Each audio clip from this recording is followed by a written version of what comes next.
Oke, selamat datang dan kita ketemu lagi di Mentor, Meet the Inventor, ya, para pembelajar dan inovator muda. Hari ini kita kedatangan tamu, ya. Seperti kita ketahui bahwa Mentor ini kerjasama LERES, Learning Research and Innovation Development Unit dari FKKMK UGM dengan InaHealth. Nah, pada hari ini kita kedatangan tamu nih, seru banget ini tamunya, ternyata bawa alat-alat tukang ini. Betul sekali. Ya, ini adalah Dr. Yuda Matan, Sakti, spesialis ortopedi dan traumatologi. Ya, karena beliau berasal dari divisi ortopedi dan traumatologi Departemen Bedah. Tapi kalau di LERES kan kita satu divisi. Satu divisi. Jadi saya kebetulan anak buahnya Dr. Arfi. Wah, saya nggak enak ya. Saya anak buah, beliau konsultannya ternyata ya. Siap. Oke, ini diceritakan dong Mas, ini kok bawa alat-alat apa ini? Nanti para pemirsa bingung, ini dokter atau tukang? Iya. Jadi sebelumnya kita mau terima kasih dulu Dr. Arfi Ya. karena dengan adanya LERES itu dari FKKMK UGM itu sebetulnya sangat memfasilitasi inventor muda. Betul, jadi inventor kita tuh muda. Segala sesuatunya tuh harus membuka ruang untuk melihat perkembangan. Oke, wah seru sekali nih.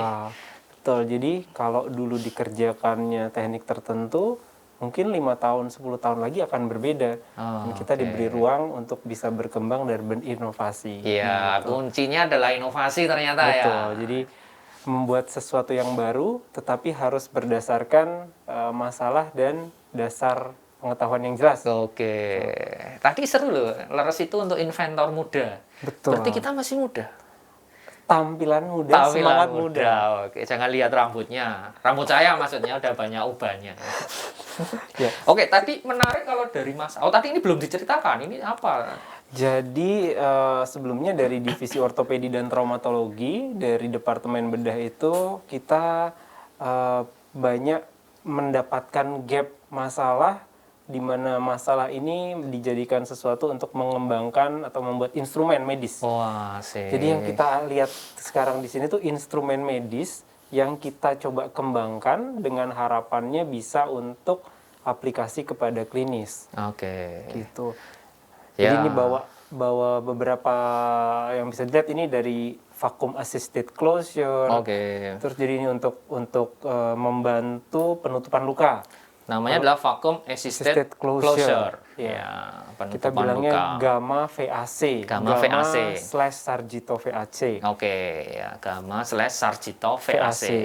Terus ini adalah stabilisasi tulang yang bentuknya terinovasi dengan minimal invasif dan stabilisasi pada tulang belakang. Oke. Jadi kita bilangnya MIFS.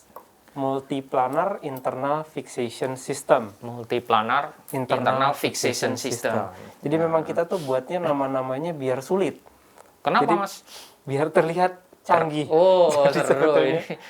Jadi terlepas dari itu, idenya tetap serius. Ya. Jadi itu hanya untuk membuat stabilisasi yang baru pada tulang. Ya, oke. Kalau yang di tengah ini juga menarik ini. Ini ya? Sebetulnya bisa dibuka ya. Oh, yang dibuka aja. Boleh dibuka ya? Boleh. Jadi ini kita penasaran ini. Unboxing. Wah. Jadi selain ini kita bisa buka ya. Kalau sama Dr. Arfi ini bawaannya mau nggak serius terus? Oh, nggak apa-apa, Mas. Jadi serius kan ya. grup lagu kan serius. Iya, grup lagu. Kalau yang receh itu ada juga. Ada. Tadi sudah dibahas ya. Sudah dibahas. Niji ya. Karena vokalisnya garing. Jadi ini kalau teman-teman lihat ya, ini adalah material sebetulnya ini dibuatnya dari kulit telur dan gula pasir. Jadi gula pasir, kulit telur. Campuran dari material tersebut itu bisa membuat bone graft atau material pengganti tulang. Ya. Dimana ini kita buat ya itu untuk membantu penyembuhan tulang. Ya. Dengan nama resminya kita bilang nanocrystalline axial hydroxyapatite graft. Oke, nanocrystalline axial hydroxyapatite. Graft. Angel Jadi banget iya, nanocrystalline itu menunjukkan bahwa materialnya seukuran nanostruktur gitu ya. Iya, betul. Jadi dia membantu healing sangat baik. Sangat baik ya. Ini yang ini. Ya, yang ini. Terus kalau yang ini adalah skrup, sebetulnya sama seperti skrup. Screw ya. Screw.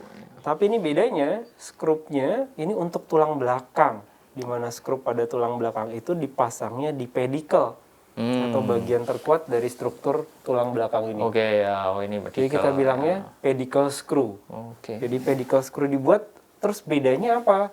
Ini perbedaannya, ini dibuat dengan anatomical design orang Indonesia. Ah, Jadi ini kita sebut sebagai Indonesian Customized Pedicle Screw. oke. Yang ini. Customized pedicle screw. Kalau Jadi yang, ya, tadi udah ada berapa ini? 1, 2, 3, 4. iya. Yang ini. Nah, yang ini nih sebetulnya ini salah satu inovasi yang dibuat oleh guru kita ya. Jadi ini inovasi pertama di bagian ortopedi. Ini diciptakan oleh Dr. Tejo, namanya Oke. TR plate. TR plate. Iya, jadi TR itu Dr. Tejo Tejo Rukmoyo. Rukmoyo. Rukmoyo ya. Jadi ya. Tejo Rukmoyo plate ini plat Oke. untuk tulang belakang. Oke. Gitu. Mas, ini kan ada banyak nih penemuannya betul. dari tim divisi ortopedi sangat luar biasa. Sekarang kita bahas satu-satu misalnya atau nanti yang berhubungan. Ya. Ya, ini kan tadi Mas saya panggilnya jadi Mas ini, nggak apa-apa ya? Nggak apa-apa. Nggak apa-apa ya. Saya manggil Mas Arfi juga. Oh ya, kita kan masih muda tadi ya. Ya, ngomongin kita ini. Nggak apa-apa. Ya, jadi tadi ngomongin kan pertama kali dari masalah kan. Iya. Berarti kan kalau masalah dari pasien itu menimbulkan keresahan mestinya. Nah, itu apa saja yang mendasari? Misalnya kenapa kok butuh plate seperti ini gitu. Iya. Jadi itu menariknya di ortopedi. Jadi ortopedi itu adalah bentuk salah satu keilmuan yang pada teknologi. Pada teknologi ini mengakibatkan kita tuh selalu butuh instrumentasi yang dipasang atau digunakan untuk memfiksasi struktur tulang belakang dan struktur muskuloskeletal lain. Oke. Jadi ini tingkat dependensinya tinggi sekali dengan impor. Kurang lebih biasanya awal masalahnya selalu dari situ. Ya, ya. Dimana itu yang pertama, latar belakang kebutuhan material atau kebutuhan instrumen. Instrumen, karena kita sangat tergantung nih dari impor. Betul. Ya. Tapi yang kedua adalah anatomi yang digunakan tuh berbeda. Ternyata berbeda anatominya. Betul. Ya. Anatomi yang banyak digunakan di di luar negeri tentunya banyaknya pakai struktur Kaukasia. Oke. Gitu. Jadi banyaknya pakai struktur Western Western, people betul. gitu ya. Jadi kita coba buat kalau dengan standar Indonesia gimana? Ya, itu dasarnya salah satunya itu. Dulu memang kalau impor itu ukurannya berbeda ya ketika diaplikasikan di Kurang vertebra lebihnya gitu. akan berbeda. Oke. Gitu. Misalnya strukturnya kemarin tulang belakang itu di Indonesia skrup yang kita buat tuh sekitar 5,8 mm. Iya, iya. Tapi di mana yang Diameternya itu ya. Diameternya ya. Diameternya ya. Oke, diameter di sini ya mungkin. Iya. Tapi kalau misalnya di luar negeri itu 6,5 sampai 7,5 kadang-kadang. Lebih besar. Diameternya lebih besar. Jadi kemungkinan dia mencederai tulang juga lebih tinggi. Bukan hanya tulang, tapi struktur di sekitar yang tulang. lain, betul. Yang paling dikhawatirkan saraf. Saraf ya. Iya, nang gini kan Bahaya ruwet sekali. banget ya. Iya. Ruwet banget ini medical ini betul. Jadi kita butuh. Jadi awal masalahnya adalah itu. Terus yang motivasinya mungkinnya bukan masalahnya adalah kemandirian. Oke, ya. Kita pingin suatu saat kita punya gitu. Bagaimana sih kalau kita membuat dan memproduksi sendiri dan itu bisa butuh kaskade dan tahapan kan? Ya. Kalau tidak segera dimulai nanti nggak Kapan jalan-jalan. lagi, ya. Gitu. Jadi awalnya seperti itu. Ini berarti sudah mulai tahun berapa pengembangan Pengembangannya inovasi itu? Sebetulnya Dr. Yuda, kita Mas sudah Yuda? mulai sejak tahun 2009. 2009. 2009 mulai melihat dan berpikir lebih serius gimana kalau kita membuat sesuatu yang baru. Oke. Gitu. Sebetulnya mulai 2009 Terus udah mulai berpikir. Awal berkembang terus. Ya, Betul. oke. Terus sekarang kalau kita lihat mesti kan ada masalah atau tantangan terbesar Betul. dalam mengembangkan itu apa terutama? Jadi tantangan utamanya sebetulnya untuk membuat inovasi ini adalah eksekusi. Karena awal memulainya itu tantangan pertama tuh kita mau tidak mulai. Itu Oke. motivasi awal untuk memulai Ya, dulu. ya. Motivasi berarti ya. Motivasi pertama. Jadi kadang-kadang sudah ada idenya, tapi motivasinya tidak ada, biasanya hanya jadi ide tanpa eksekusi. Sudah sudah terbentuk idenya, Iya. motivasinya sudah ada, eksekusinya yang butuh. Nah, untungnya kita di Universitas Gadjah Mada di UGM ini, kita lingkar kerja networking internalnya bagus sekali. Oke. Kita punya fakultas teknik yang bagus, Iya, iya. anatominya bagus sekali, di bawah Dr. Arfi. Karena dasar penelitian atau dasar pembuatan inovasi instrumen tulang belakang sebagai contohnya, itu dasar utamanya dari anatomi. Anatominya. Kalau kita tidak punya akses ke departemen anatomi yang baik, misalnya, ya nggak bisa dapat. Ya, ya. Atau akses ke departemen radiologi dengan baik, Oke, ya. kita nggak bisa dapat data bank tentang anatomi tulang manusia Indonesia. Imagingnya ya, Imagingnya. terutama dari imagingnya. Betul. Jadi eksekusinya tantangan terbesarnya, di mana eksekusi butuh multidisiplin. Betul. Nah, berkaitan dengan multidisiplin tadi, berarti yang misalnya membuat ini tidak hanya Betul. dari apa? Orto ya, ide awalnya dari orto, ada Iya. masalahnya dari divisi ortologi, Ortopedi. ortopedi, ya. Setelah itu eksekusinya tadi yang terlibat siapa saja berarti? Nah, sebagai Mas contohnya Yuda, yang ya. bagus itu ini kan kebetulan patennya udah keluar. Kita bilang nanokristalin, iya. Ya. Setelah 7 tahun baru keluar. 7 tahun baru keluar patennya. Dari registrasi sampai keluar itu paten tuh butuh usaha kurang lebihnya untuk material ini 7 tahun. 7 tahun. 6 sampai 7 tahun lah aplikasinya. Nah, itu yang terdaftar di patennya itu salah satunya justru dosen teknik. Oke. Jadi ya. kita partnership gitu, jadi Oke, bareng-bareng. ya, dari gitu, teknik, bareng-bareng. ya. Ini begitu juga. Kalau ini desainnya dari Dr. Tejo, tapi untuk yang membuat material dan lain-lainnya dibantu dengan teknik. Teknik. Ya. Dan dari semua yang ada di sini, yang sudah masuk ke dalam tahap produksi dan hilirisasi, Ya, ya. itu kan butuh departemen baru Ya, untuk ya. sosialisasi, Betul. marketing, dan lain Ekonomi sebagainya. nanti bisa masuk ke situ juga. Itu ya. baru 2 ini, punya Dr. Tejo sama Dr. Merizal. Ini Oke, buat Dr. Merizal. Nah, kalau yang tadi kita sudah ngomongin nih hubungannya sama tulang belakang ya, Iya. dengan berbagai macam inovasinya. Nah, kalau yang vakum ini untuk khususnya untuk apa? Keresahan atau masalah apa yang muncul pertama kali? Ini menarik, mudah-mudahan nanti bisa kita lihat gambarnya. Ini dengan izin Dr. Merizal ya. Jadi kalau ada luka terbuka luas, itu kita kadang-kadang sulit menunggu jaringannya sampai tumbuh kembali. Oleh karena itu dia butuh, kita bilang, ini disebutnya tadi di singkatannya vacuum assisted closure. Iya, betul. Jadi menciptakan, jadi tabung ini akan dihubungkan ke selang yang menciptakan tekanan negatif. Oke. Jadi akan seperti mengakibatkan tekanan negatif yang mengakibatkan jaringannya tumbuh lebih agresif dia. Oke. Itu berarti dikasihkan di luka yang Betul. luka ya. Luka terbuka. Luka terbuka yang tidak bisa ditutup secara primer. Jadi nggak bisa dijahit. Dan bisa dijahit Nggak ya. bisa ditutup, lalu dikasih dikasih vacuum seal. Ya. Vacuum seal tersebut dihubungkan ke sini, lalu dinyalakan, akhirnya menimbulkan Ini tekanan negatif. Jadi jaringannya granulasinya jauh lebih cepat. cepat. Oke. Kira-kira berapa percepatannya berapa lama dengan luka Bisa biasa? 2 kali lebih cepat daripada tidak dipasang vacuum assisted closure. Oke. Jadi bisa jauh lebih cepat dari segi waktu ya, tergantung luasnya, dalam lukanya. Betul. Tapi kurang lebihnya dia bisa 2 kali 2 sampai 3 kali lebih cepat. Ya. Dan ini juga bisa digunakan, misalnya kan ada pasien DM, diabetes itu kan bisa timbul luka dan sebagainya. Ya. Betul banget. Dan salah satunya yang menarik adalah semua inovasi ini dari segi finansialnya jauh lebih murah. Oke. Sebagai contoh yang ini itu bisa dari komersialnya mungkin sekitar 80 sekian juta.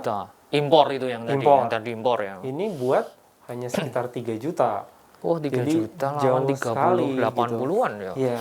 Jadi memang sesuatu yang saling bisa bermanfaat di banyak sisi ya, dari pasiennya, rumah rumah sakitnya, biaya. Betul. Ya, oke. Jadi ini untuk luka. Untuk luka. Ini adalah untuk tulang tadi. Nah, kalau seperti ini nanti aplikasinya gimana Mas yang tadi? Saya masih penasaran sekali nih dengan yang kristalin tadi. Iya. Jadi Bentuknya ya kan itu seperti ini. Terus Iya. gimana dia bisa jadi scaffolding ya, atau Iya. Jadi tulang untuk pada apa? saat terjadi kondisi patologis pada tulang, jadi apabila tulang mengalami sesuatu masalah, dia terkadang Kondisi patologi sih misalnya fraktur, patah, patah ya, patah. infeksi, Oke, ya. tumor, Oke, ya. dia kondisi degeneratif yang mengakibatkan ada hilang dari bagian tulang Bagian tertentu. tulangnya itu hilang berarti. Iya, Oke. jadi dia butuh dikasih jembatan agar ujung tulang yang satu dengan ujung tulang sebelahnya bisa ketemu. Oke. Kita butuh material konduksi di situ. Ya, ya. Nah, material konduksi ini dikasih namanya bone graft gitu ya. Mana bone graft ini pilihannya banyak sebetulnya Mas Ya, Arthur ya, ya. Jadi yang paling ideal sebetulnya dari tulang pasiennya sendiri. Betul, betul. Kita bilang autograft, autologous graft. ya. Tapi sayangnya kalau autologous graft jumlahnya terbatas. Tidak bisa tulang pasien dipindah-pindah tanpa batas, semaunya dokter iya, gitu ya. betul. Jadi kan nanti ada gap di tempat Iya, yang betul diambil. ya, diambil mesti. Kita bilang secondary morbidity site. Oke. Oleh karena itu kita tanamlah namanya synthetic bone graft gitu ya. iya, iya, Nah, itu awalnya dari situ. Iya, ya, betul. Nah, synthetic bone graft itu bisa dibuat dasar atau kalsium source-nya bisa dari mana-mana. Di mana yang paling bagus ternyata dari natural source Oh, gitu. Dan ini kebetulan dari cangkang Cangkang telur. telur. Nah, ada kata-kata nemuin cangkang telur itu kan menarik tuh. iya. Kadang kita kan buang aja loh cangkang gitu. Iya. Kasihkan Mas Yuda jadi Jadi ini. jadi ini ya. Jadi sebetulnya riset cangkang telur itu bukan sesuatu yang baru. Oke, ya. Cangkang telur atau bisa pakai cangkangnya kerang, bisa pakai batu gamping, itu adalah hanya resource dari kalsium yang bisa diambil. Oke. Di mana risetnya udah dari Hidroksi tahun apatit 80 tadi ya. sebetulnya. Oke, ya. Mas Yuda, tadi kan kita sudah ngobrolin nih sampai bagaimana menemukan dari cangkang telur itu menjadi nanokristalin. Misalnya dari masalah-masalah yang ada dari pasien diangkat akhirnya muncul berbagai macam inovasi. Tapi kan inovasi itu ya katanya tetap harus hilirisasi dan sampai ke market gitu ya. Sekarang kan itu akan jadi tantangan kembali ya. Ada tantangan lagi ya mestinya ya. Jadi kalau seperti main video game. Wah, jadi kapan sampai bosnya gitu ya. Jadi level 1 dulu terus kita mulai level 2. Jadi setiap level dan milestone itu selalu ada challenge-nya. Nah, mempertahankan motivasi untuk sampai ke ujung itu yang kadang-kadang kita bisa sudah dulu deh gitu ya. Mungkin salah satu contoh yang jadi semangat kita tuh mungkin kemarin ya, seperti di Mentor 1. Ginos gitu ya. Ginos dengan Dr. Dian itu sesuatu yang betul-betul harus jadi panutan produk, gitu. Ya. Produk dan jadi panutan ya. Bisa sampai dengan aplikasi dan sangat bermanfaat gitu ya. Betul. Itu kadang-kadang yang harus, jadi kita harus ada role modelnya lah. Dan itu Ginos itu salah satu role model. Bisa ini pasti inovasi dari Indonesia itu dari UGM ini pasti bisa ya. Gitu. Tapi di samping itu waktu itu jadi masalah juga kan? Betul, karena semua yang mengerjakan inovasi tadi pasti punya usaha atau disiplin ilmu awal gitu ya, disiplin ilmu dasar. Betul. tempat bekerjanya gitu, di mana ini kadang-kadang ketemu waktu antara departemen tadi butuh usaha lebih gitu. Sambil operasi sambil iya betul. Sekarang bisa sambil daring ya. Sambil operasi gitu sambil ya. daring. Ya tapi intinya sih fasilitas dan sumber daya yang ada itu sangat memungkinkan. Oke. Itu mungkin pesan utamanya bahwa kita dari ortopedi, divisi ortopedi itu mulainya sama sekali nggak ada. Ya. Yang ternyata dengan menilai sumber daya yang ada di FKKMK ini, departemen, di institusi, bisa, UGM itu bisa. Ya. Iya, kadang kan kita berpikir ya, ya kita lihat impor atau dari luar negeri kan mesti kayak gitu. Kita nggak punya apa-apa gitu. Ya, tapi dari cerita Dr. Yuda, dari tim divisi ortopedi itu kan membuktikan bahwa kita itu bisa, gitu ya. Kita itu bisa. Mas Yuda, tadi kan kalau tidak salah beberapa di sini sudah diajukan paten ya, dan beberapa juga sudah marketing ya, sudah sampai ke marketing. Ya. itu kan jadi tantangan tersendiri juga ya, di samping Iya. tadi eksekusi katakanlah sudah jadi, terus kelanjutannya gimana, ya kan, terus Iya, betul. jadi lebih tantangan lagi gitu. Nah itu apa, ada nggak tantangan lagi ketika pengajuan paten atau Iya. marketing gitu? Jadi itu juga harus menjadi salah satu semangat teman-teman inventor muda ya. Jadi untuk meregistrasikan apa yang sudah kita bikin. Betul. Karena dengan registrasi ini kita sekaligus memvalidasi apa yang kita buat itu Ya. sesuatu yang betul gitu. Ya. Jadi sesuatu yang benar-benar diakui oleh kelembagaan dan institusi yang Berwenang, legal. ya, yang legal. Gitu ya. Jadi sebagai contoh dari kita yang kita buat ini yang sudah masuk, yang sudah keluar patennya 2, Ya. yang sedang dalam proses paten ada sekitar 4 lagi. Oke. Gitu ya. Wah, banyak sekali nih. Tahapan untuk bisa jadi paten itu yang jelas adalah harus segera meregistrasikan lewat, untungnya ada di universitas, dibantu Oke. oleh lembaga haki atau departemen atau Unit ya, yang unit di haki Univ ya. di universitas. Ya, direktorat kalau nggak salah ya. Ya, direktorat Ya, hakinya. direktorat Jadi haki. dengan meregistrasikan itu, nanti kita akan ada pendampingan sampai dengan betul-betul membuat draft paten dan apa yang akan dipatenkan. Oke, ya. Jadi ada apa namanya klaim patennya kita bilang. Apa yang berbeda ini kan semuanya sebetulnya, ya Dr. Raffi mungkin setuju ya, riset itu kan sebetulnya bukan sesuatu yang baru. Baru ya, betul. Research sesuatu yang Ya, udah pernah ya, ada ya, sebetulnya. ya. Tapi apa kebaruan yang kita ajukan? Ya. Nah itu klaim paten itu kadang-kadang yang melihat bukan kita dari direktorat haki. Itu yang baru ininya. Ya. Nah, itu yang kita klaimkan. Oke. Berarti kita harus membuat yang invensi kita itu kebaruan tadi ya, novelty tadi ya, dari satu kata Novelty-nya. kunci ya. Iya. Tapi untuk pengurusan sendiri, tadi kan Iya. alhamdulillah kalau di UGM sudah ada direktorat, Direktorat, ya, oke. direktoratnya ya, itu sabar ya, harus sabar memang. Sabar. Jadi sekarang sudah mulai ada sistem kolektifnya.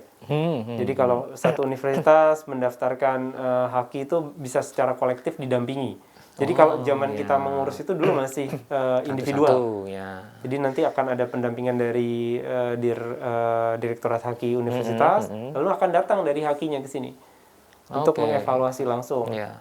Itu kurang lebih 2-3 kali dengan jeda 1-2 tahun per kunjungan. Perkunjungan. Jadi itu yang kadang-kadang butuh waktu. Butuh effort dan Iya. waktu juga ya. Ya itu mungkin itu kalau untuk langkah-langkah haki ya. Ya, untuk langkah-langkah. Untuk sekarang kalau yang tadi hilirisasi tadi, marketing Nah, itu itu apakah jadi tantangan juga? Nah, itu yang menarik adalah membuka konsep bahwa sesuatu yang kita buat itu adalah bukan hanya profit oriented. Betul. Itu yang harus dibawa mindsetnya kepada, mohon maaf, para distributor dan produsen gitu. Karena memang akan selalu ada gap antara membuat dan mengimpor. Oh, Dimana ya, kalau motivasinya sudah motivasi kemandirian, sudah ada warna idealisme di situ. Itu biasanya kebangsaan ya. iya betul. Dan itu harus segera dimulai. Kalau bukan seluruh kalaupun bukan seluruh target marketnya di sebagai tujuan, setidaknya kita bisa memproduksi untuk penggunaan internal dulu sebagai contoh seperti itu, dan ternyata bisa. Salah satu contohnya ini TR Plate ini tuh sudah ada produsen yang membuat dan bisa diaplikasikan masuk BPJS. Masuk BPJS. Masuk BPJS. Oh, seru banget itu. Iya.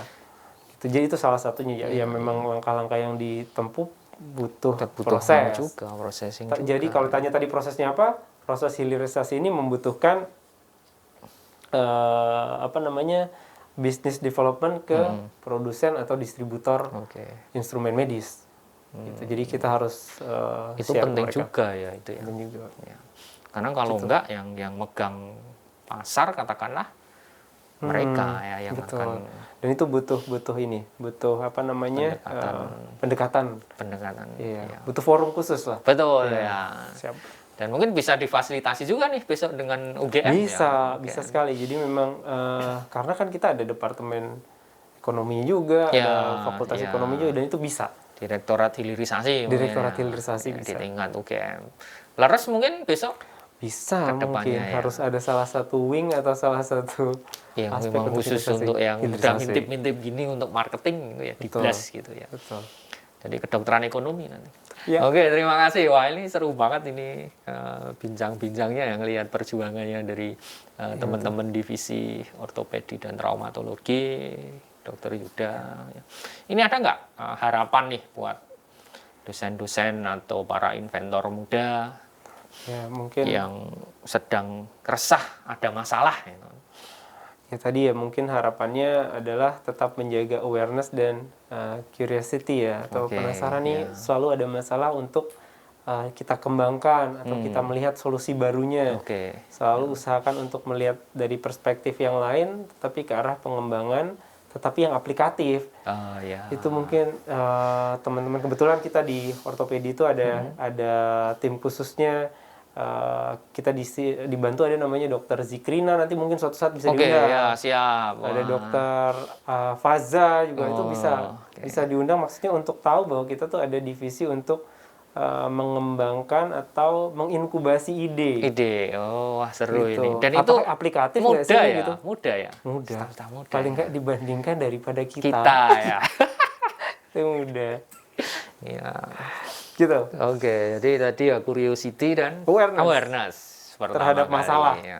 Tapi kan ya tetap, ya kadang kita kan, apa ya, jadi masalah kan jadi sing ngenomi kan kadang dikasih Iya. banyak ya, porsi-porsi banyak. Iya betul. Ya, banyak itu dalam arti kerjaan kadang-kadang. Iya, ya itu tadi harus bisa memprioritaskan masalah mana nih yang akan aplikatif. Oh, wah bagus ini Mas. Ya, Iya, masalah yang aplikatif ya, yang aplikatif harus dan visible mungkin nggak. Nah itu butuh unit inkubasi atau maksudnya tim inkubasi itu untuk melihat itu. Oke, tim-tim inkubasi yang Inkubasi ada di ide. departemen gitu ya. Departemen. Ya. Berarti tadi tugasnya Zikrina sama Dokter Akbar Martas, tadi betul. apa dia? Dia semua ide ditampung dia atau gimana? Jadi kita kalau di ortopedi sistemnya membuatnya adalah per divisi dulu. Jadi kita ada subdivisi namanya. Ya, ya. Ada ya. subdivisi tulang belakang, subdivisi hand and microsurgery, subdivisi hip, knee and adult reconstruction, Oke. subdivisi muskuloskeletal onkologi dan subdivisi ortopedi pediatrik. Oh ya. Dan nanti kalau ada ide, kita ngobrol bareng atau kita brainstorming aja untuk menilai ide ini. Oh, seru itu.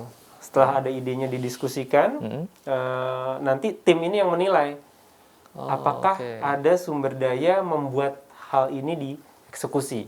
Oh ya. Kalau itu ada, baru nanti rantai atau apa namanya rodanya bisa Dari mulai awal jalan. itu diputar ya, rodanya Iya. mulai muter itu dari situ. Iya. Wah, seru banget ini juga alhamdulillah kita bisa sharing mekanisme ya menjalankan Iya. ide gitu Betul. tadi. Kadang kan banyak ide tapi ya itu aktualisasi sama yang solutif tadi ya. Solutif. Yang mungkin belum bisa mengalir ke sana ya. Iya. Oke. Ya, mungkin gitu sebetulnya. Jadi kalau untuk inovasi, yakin selalu ada ruangan, Dokter Arfi. Oke, siap. Selalu ada hal yang bisa kita Kembangkan. kembangkan. Ya. Ah, seru banget. Ya gitu para pembelajar dan inventor muda pada sesi kali ini ya, sesi mentor kedua bersama Dr. Yuda Matan Sakti, SPOT. Ya, selamat berjumpa nanti di mentor-mentor berikutnya. Kalau minta doa boleh ya Mas Arfi? Dokter Boleh, Arfi? silakan. Mau minta Jadi doa apa harapannya, doanya itu ini biar bisa betul-betul mungkin harapannya dengan leres besarnya bisa membantu mengawal ini betul-betul sampai teraplikasikan. Oke. Itu harapannya bisa doa yang nonton, karena semakin banyak yang doa Iya, semakin bagi para penonton juga. Betul. Ya silahkan monggo di Udah, cukup, oh sudah itu cukup aja, ya. udah Jadi, cukup. karena kita harus menghormati Mas Yuda ya, mari kita berdoa ya. Semoga semua invensi ya nggak cuman dari Betul, departemen ortopedi tapi dari semua invensi yang dikembangkan oleh FKKMK, oleh dosen-dosen UGM itu bisa terhilirisasi dan Amin, memberikan ya manfaat Allah. yang sebesar-besarnya. Amin.